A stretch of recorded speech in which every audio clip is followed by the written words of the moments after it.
Boa tarde, pessoal. Eu, a Amable e a Larissa, a gente vai apresentar o artigo Ingestão de resíduos antropogênicos por tartarugas marinhas no litoral norte do estado da Bahia, Brasil.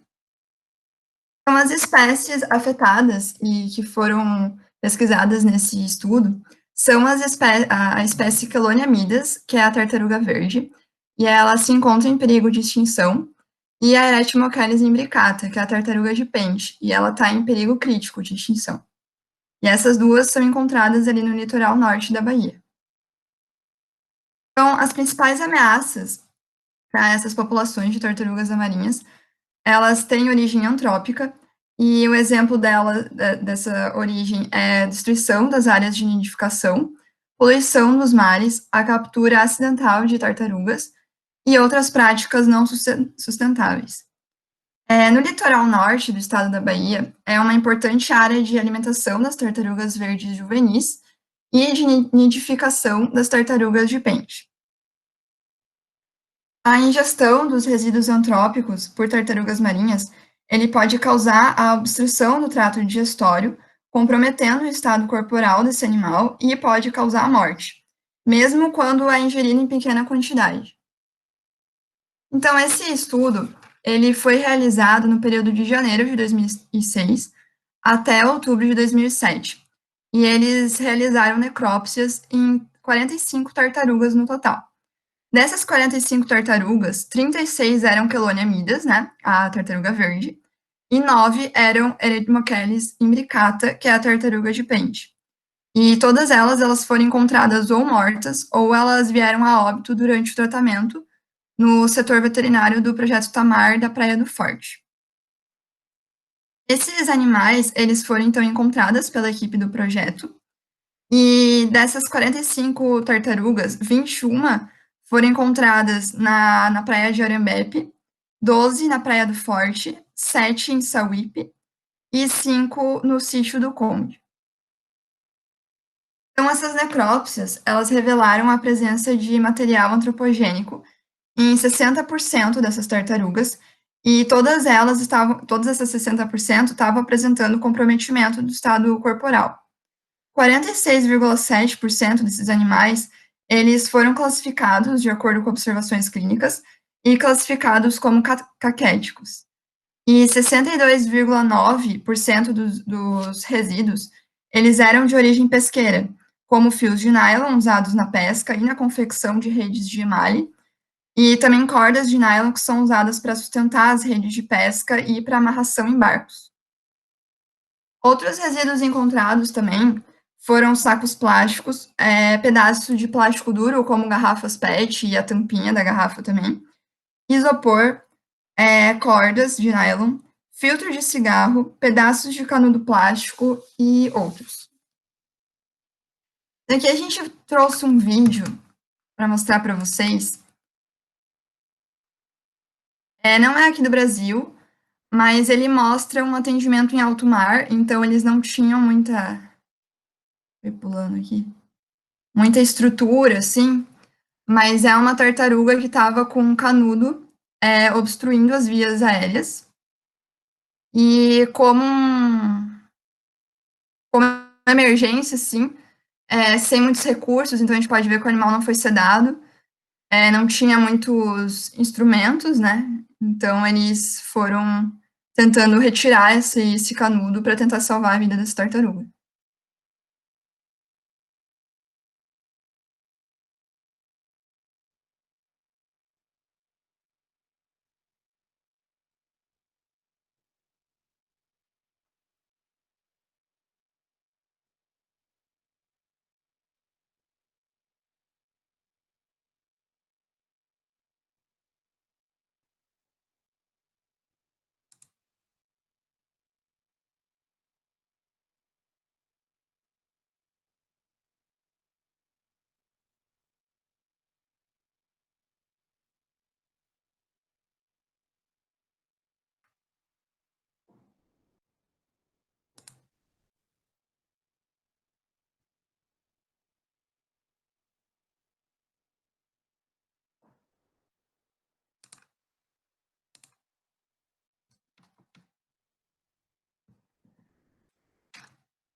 Aqui também a gente trouxe algumas imagens de um minicurso que a gente realizou numa semana acadêmica de 2017. E a gente realizou necrópsia de algumas tartarugas verdes juvenis. Todas essas tartarugas que foram feitas necrópsia, elas apresentavam, né, um estado caquético. E quando a gente foi abrir o estômago, o intestino, a gente viu todas elas estão cheias de lixo. Então a gente pode ver, opa, a gente pode ver que saco de lixo, né, normal, assim, preto, aqueles grande. Tinha vários fios de nylon, tinha papel de bala, tinha balão, canudo, tinha pedaços de sacola. Então, assim, é um misto de lixos, assim. Então, aqui nessa imagem, né, ela foi bastante divulgada como forma de conscientização em diversos lugares. Então, são águas vivas e sacolas plásticas, falando que nós vemos a diferença e as tartarugas não. E, realmente, não só as tartarugas, mas outros animais, eles realizam a ingestão equivocada desses resíduos por confundir com alimentos naturais, né, que normalmente eles comem, como águas vivas e peixes. E alguns autores citam também que esses animais, as tartarugas, têm uma baixa seletividade ao se alimentarem, o que pode interferir também nessa ingestão de resíduos. Aqui a gente trouxe um outro artigo falando um pouco da plastisfera, que eles falam que quando o plástico ele entra no oceano, né, ele é jogado lá, ele é colonizado por uma fina camada de micro-organismos, e esses micro-organismos eles vão liberando substâncias químicas que fazem com que aquele plástico que já pode se parecer em forma, né, com algum alimento, ele também se pareça no cheiro, o que facilita, então, a ingestão desses animais, né. E também a formação do biofilme, ela pode atuar nesses plásticos, transformando eles em vetor de doenças infecciosas, tanto para os animais quanto para a gente. Então, e tem outras imagens aqui também que interferem, principalmente essa parte da forma e do cheiro, em aves marinhas, que também vão em busca desse alimento, né? E baleias, que como elas têm um tamanho muito maior, né? É muito mais fácil elas ingerirem esse plástico. E aqui são alguns números, né, da frequência dos resíduos antropogênicos encontrados no trato digestório das tartarugas marinhas em outros estudos. E dá para ver que tem lugares diferentes, né? Então a gente vê que acontece em todo lugar. E eles estão ordenados por período, então do mais antigo para o mais novo. E com exceção das Ilhas Canárias, a gente consegue observar que quanto mais antigo, né, menor é a porcentagem de lixo encontrado nesses animais. Então, ali de 1988 tem 20%, e o de 2002 tem 79,6% desses animais necropsiados com lixo no trato digestório. Então, a gente sabe, né, que com o passar do tempo esse lixo aumenta e é visível isso aqui. E o tempo normal de excreção do alimento que essas tartarugas ingerem, né, é normalmente de 6 a 7 dias. E quando ocorre a ingestão desses resíduos, ele passa para no mínimo 14 dias. E com esse tempo, né, esse período de excreção, ele dá para a gente saber qual foi o local de ingestão desses resíduos, então normalmente é no local do estudo mesmo, e dá para pensar até em ações de prevenção, de acordo com o resíduo encontrado para aquela região.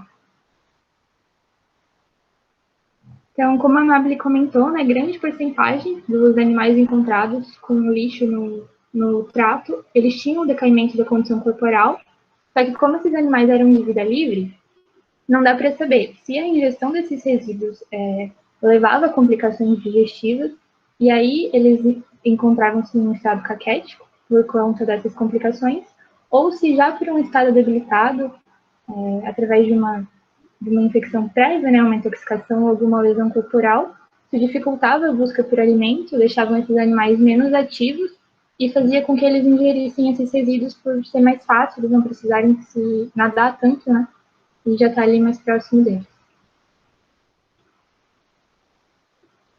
Então, é necessário sempre a conscientização ambiental, né? Levar para essas pessoas que o que elas estão fazendo ali naquele momento não é só naquele momento, não é só com um animal, e que isso, ele tá tudo interligado, né? Então, fazer essa conscientização em relação à atividade turística e populações litorâneas, como a gente viu que grande parte dos resíduos encontrados foram de origem pesqueira. Nós trouxemos também algumas notícias, porque esses prejuízos eles são observados e relatados de diversas formas. Aqui nessa notícia, por exemplo, eles falam que, segundo os cientistas, né, cerca de 8 milhões de toneladas de lixo plástico são lançados nos oceanos anualmente. E aí eles fazem uma comparação, para ficar mais fácil das pessoas entenderem o que é isso, e falam que essa quantidade, né, comparado a uma quantidade capaz de cobrir 34 vezes a ilha de Manhattan, e essa camada de lixo seria a altura dos joelhos de uma pessoa. E aqui imagens com notícias com imagens, né, desses resíduos prejudicando os animais. Aqui mais uma de um animal encontrado já morto, né, com bastante resíduo preso ao próprio corpo. E mais uma notícia em relação aos tubarões e outros animais marinhos. Aqui, sobre os atendimentos do Instituto Grimar, onde a bióloga responsável, né, ela traz que nesses atendimentos, 90% das mortes elas são causadas pela interação desses animais com o plástico, e que está muito difícil hoje em dia constatar o falecimento por causas naturais, então é um número bem alto, né? Essa notícia, ela fala do que já comentamos nas outras reuniões, sobre a investigação dos impactos, né, dos benefícios que a redução da atividade humana trouxe para a vida marinha nessa quarentena. Então, isso está sendo estudado e eles mostram aqui também a preocupação de que algumas coisas são irreversíveis e a sociedade deve ter cuidado no período subsequente à quarentena, né, por será usado um pretexto de recuperação da economia e que essa exploração dos recursos pode ainda aumentar, mesmo tendo esse possível benefício agora. Então, aqui cita, né, tanto a poluição visual, a circulação de pessoas, a menor presença dos resíduos plásticos mesmo, e esse ambiente com uma menor atividade humana volta a ser um ambiente ideal para esses animais. Então, existem diversas iniciativas, essa aqui a gente trouxe só uma delas, né, que fala sobre a sacola plástica, que uma sacola plástica dura em média 15 minutos na nossa mão e centenas de anos no meio ambiente, então para repensar o uso, e eles trazem o dia 3 de julho como Dia Internacional da Sacola Sem o Saco Plástico, né? Mas se a gente repensar nossas atitudes e tudo que a gente consome, tudo que a gente faz, ainda dá para tirar mais coisa, né? E talvez aumentar esse dia 3 de julho. É isso que a gente queria trazer. E se vocês tiverem alguma dúvida, quiserem fazer alguma colocação.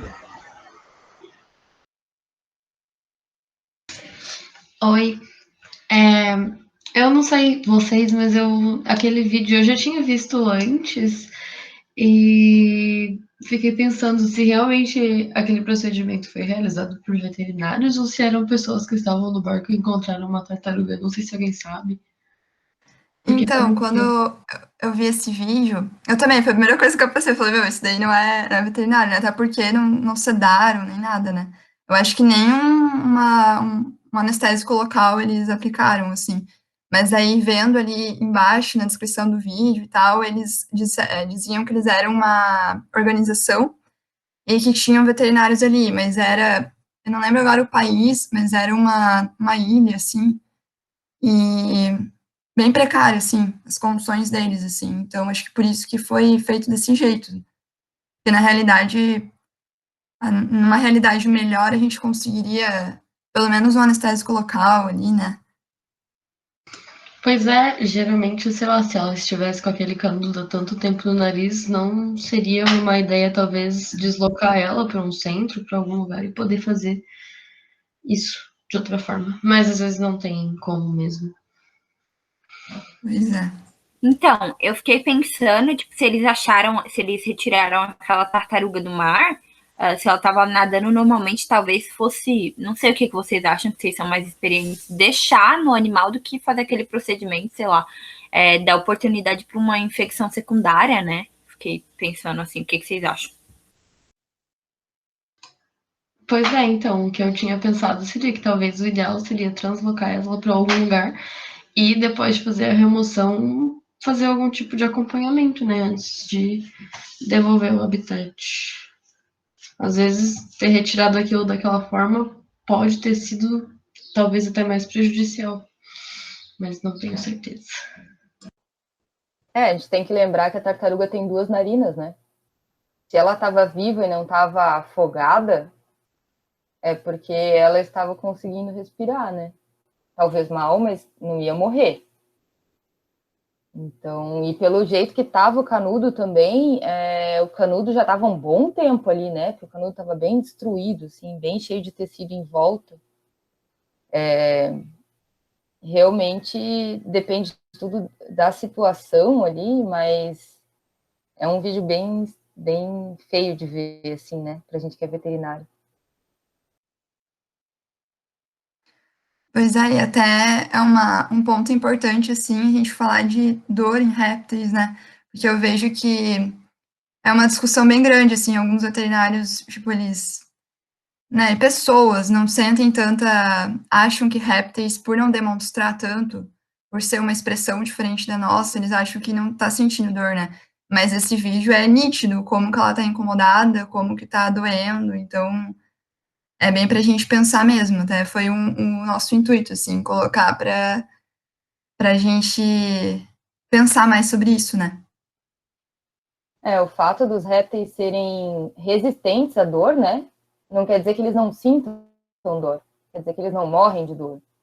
Então, é uma questão bem importante isso, porque o problema fisiológico causado pela dor aguda vai estar acontecendo ali, né? Por mais resistente que o animal seja.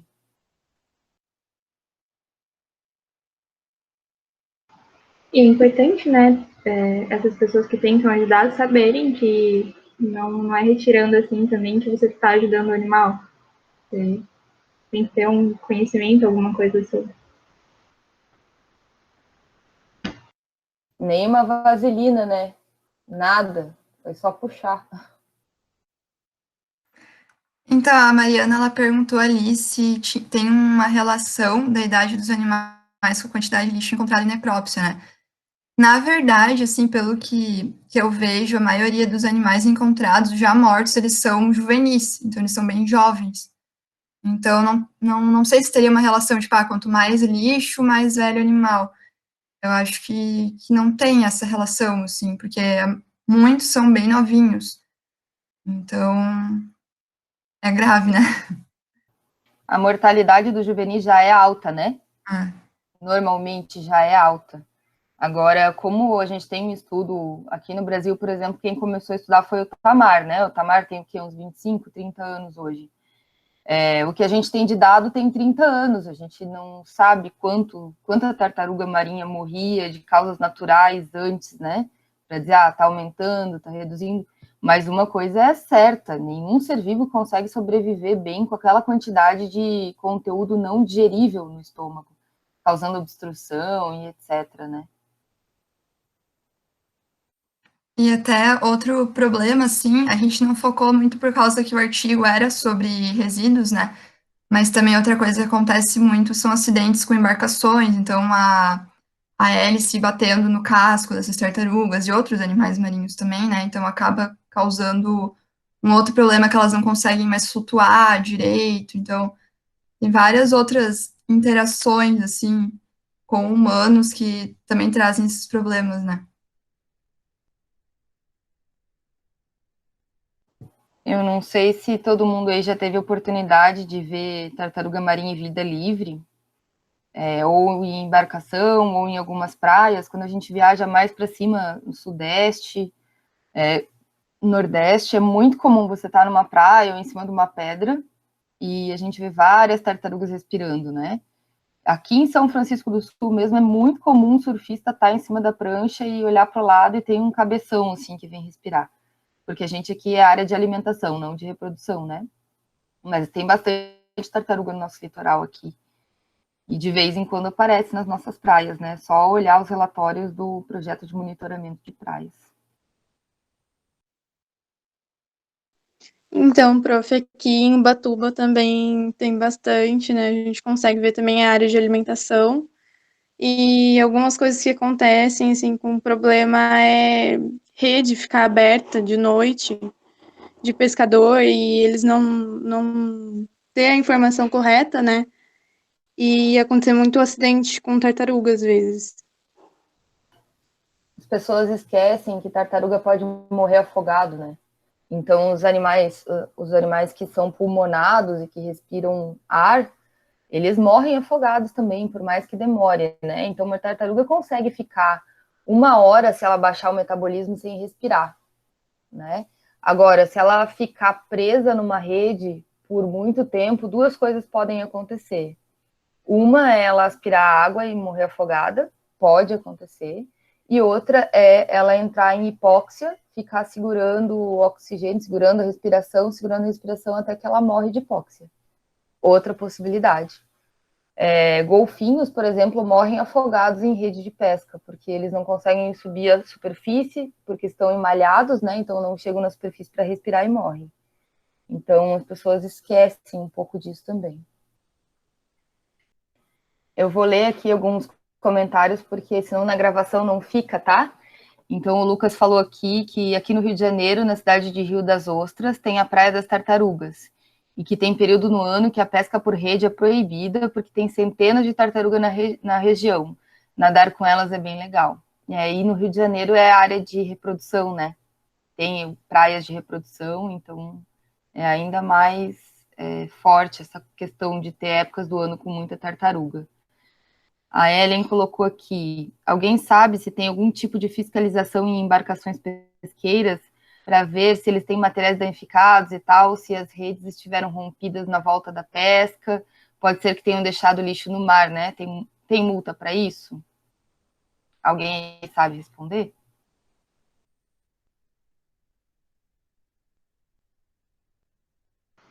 Eu sei que, como o Lucas comentou, né, que tem períodos que a pesca por rede é proibida, acontece essas multas, assim, mas se essa fiscalização de redes danificadas, não sei se acontece.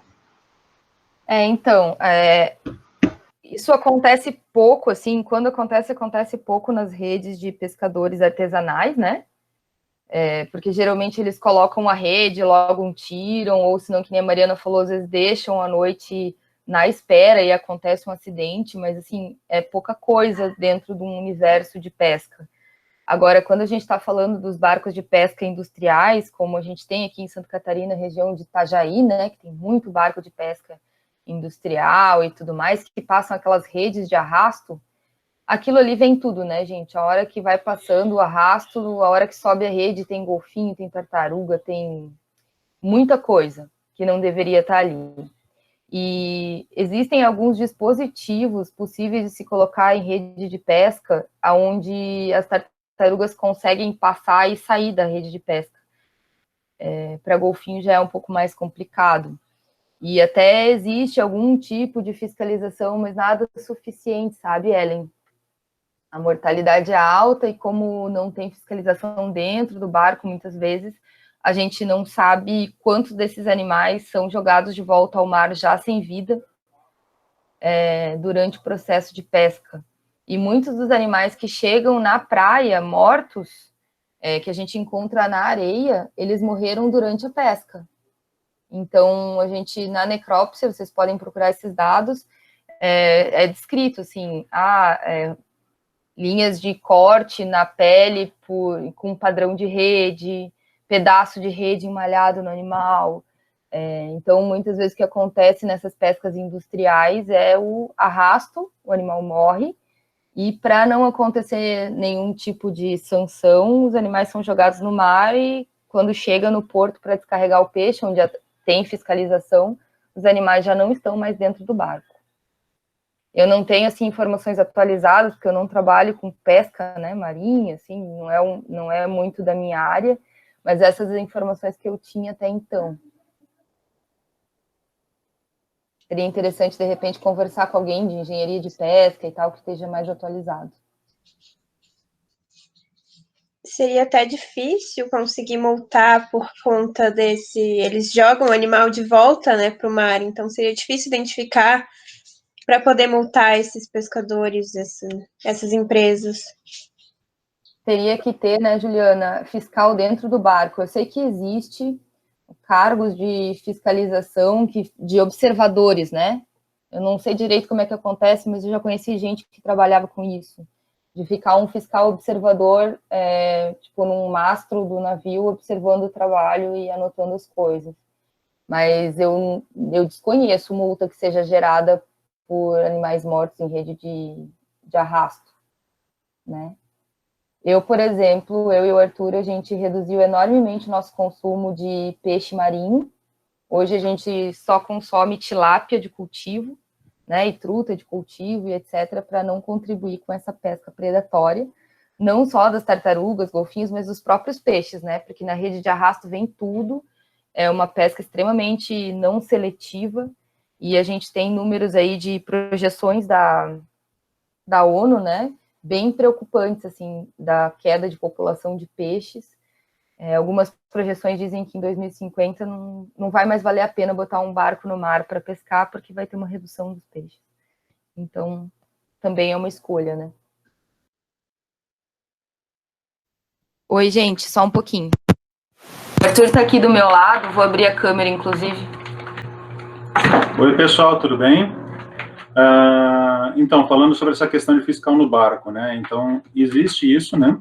São geralmente, são geralmente fiscais trabalhando para órgãos como ICMBio, IBAMA, eu não sei qual órgão agora está responsável por essa parte, né? Ou, aqui eu não sei. Né? Mas o que acontece? São fiscais que ficam na embarcação e eles anotam tudo, né? Anotam o tempo que levou o arrasto, né?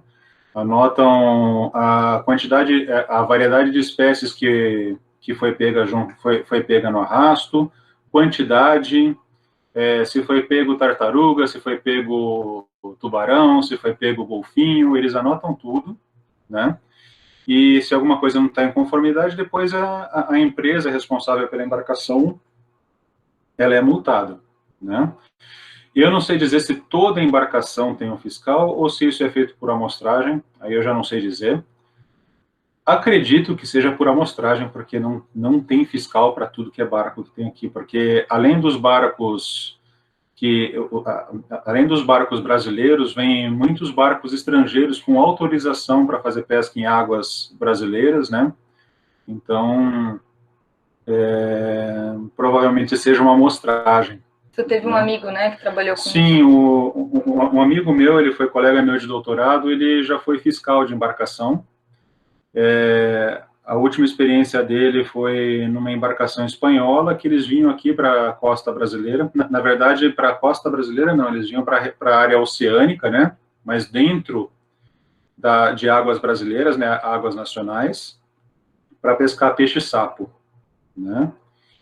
E não foi uma experiência boa para ele, não. Ele teve muitos problemas ali, os espanhóis, aquela embarcação espanhola, ela descumpria muitas normas, né? Eles acabaram pegando o golfinho e acabaram descartando o golfinho de uma forma completamente equivocada, sem que ele pudesse registrar foto antes, né? Então, porque é complicado você ser fiscal sozinho dentro de uma embarcação, sendo que você está ali fiscalizando todo mundo que está na sua volta, né?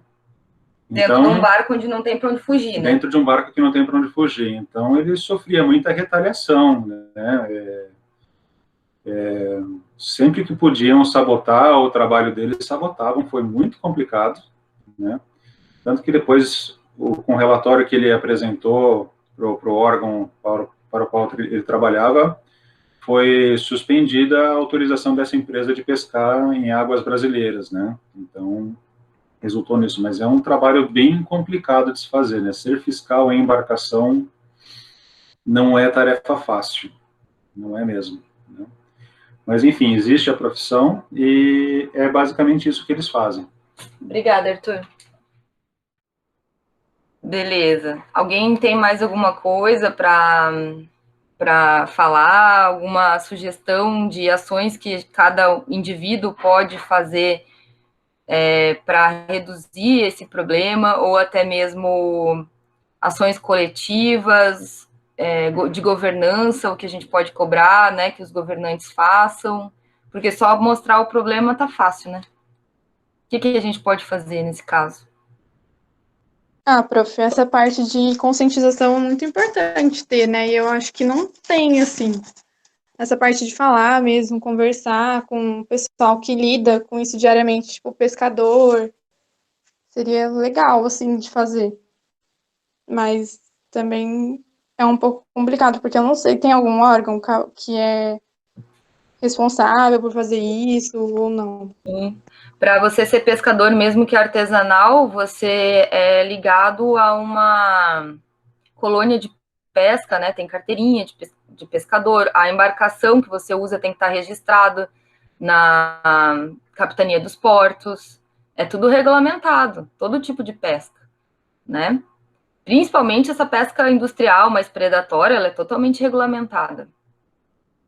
Mas isso seria um ponto, né? Fiscalizar a pesca para impedir que esses animais morram afogados e etc. E o que a gente pode fazer para impedir, por exemplo, essa quantidade de plástico no estômago dos animais, para reduzir rede? Por que os animais às vezes aparecem com um pedaço de rede? Porque essas embarcações largam uma rede que rompeu no mar e a rede fica à deriva, né? E assim, o que a gente pode fazer também para individualmente e de cobrança do governo? Bom, acho que a conscientização e a educação da população é de extrema importância para isso. Mostrar esse tema para a população. Como foi com os canudos, no caso das tartarugas, foi muito falado e agora muita gente já sabe disso, mas a gente não pode falar só de canudos, tem que falar dos plásticos no geral, dos resíduos no geral. É isso mesmo, né, Ju? A Mariana botou aqui diminuir o consumo de plástico cada vez mais, né? Então, aqui em São Chico, por exemplo, é proibido o uso de canudo que não seja de papel, né? Canudo plástico. Mas você pode usar esses talheres descartáveis, pratos descartáveis, né? Na praia. Então, qualquer plástico de uso único é um complicador, né? Uma coisa é você usar um plástico de longo uso, assim, um pote plástico que você vai reutilizar diversas vezes, além do que reciclagem, a gente sabe que não é algo que está presente em todo o território nacional, né? Então, mesmo no interior, o plástico que vai parar no rio, numa enchente, ele vai parar no mar em algum momento, né? Como plástico ou microplástico. O pessoal não está ligando aqui, então eu vou ler, tá? A Juliana, seria possível subsidiar artigos alternativos, como os canudos de bambu, metal, etc., para incentivar pessoas a utilizar esses produtos?